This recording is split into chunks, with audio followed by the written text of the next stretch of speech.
भारत में अभी भी मानसिक स्वास्थ्य एक ऐसा गहरा चिंतन का विषय है जिसको सबसे ज़्यादा इग्नोर किया जाता है। कोई इंसान बार बार क्रोधित क्यों हो जाता है? कोई इंसान क्रोध में इतने बुरे डिसीजन क्यों ले लेता है? वो अपनों का या अपना खून तक करने पर क्यों उतारू हो जाता है?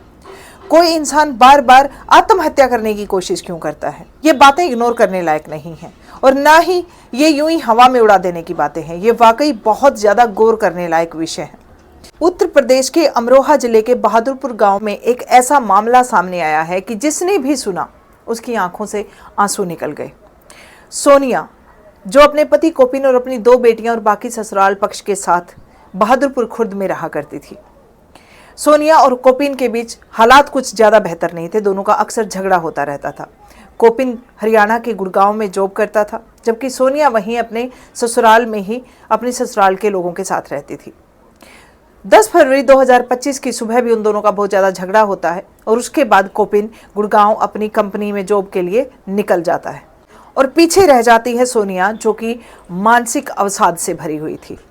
कोपिन और सोनिया की 2 बड़ी मासूम और प्यारी बेटियां थी, अनुष्का जिसकी उम्र लगभग 9 साल थी और किट्टो जिसकी उम्र लगभग 5 साल थी।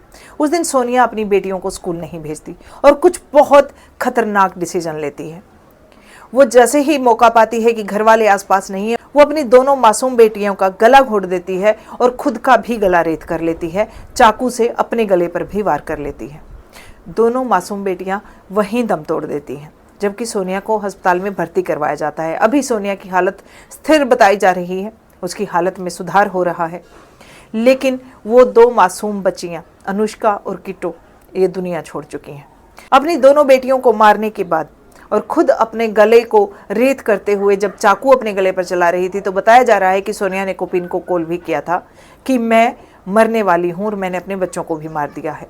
कोपिन तुरंत आनन फानन में अपने परिवार वालों को कहता है कि घर जाकर संभाला जाए। तो सोनिया की जेठानी यानी कोपिन की भाभी घर पर आती है और घर का दृश्य देखकर उसकी चीख निकल जाती है। जब भी ऐसा कुछ होता है कि कोई इंसान आत्महत्या की कोशिश करता है, आत्महत्या की बातें करता है या कोई बहुत गुस्से में अग्रेसिव हो जाता है, तो इस तरह के हालात जब हमारे आसपास घटते हैं तो हमारा फर्ज बनता है कि हम उन्हें अनदेखा ना करें। अपना और अपने का ख्याल रखिए और हालात चाहे जैसे भी हों, इंसान बने रहिए। धन्यवाद।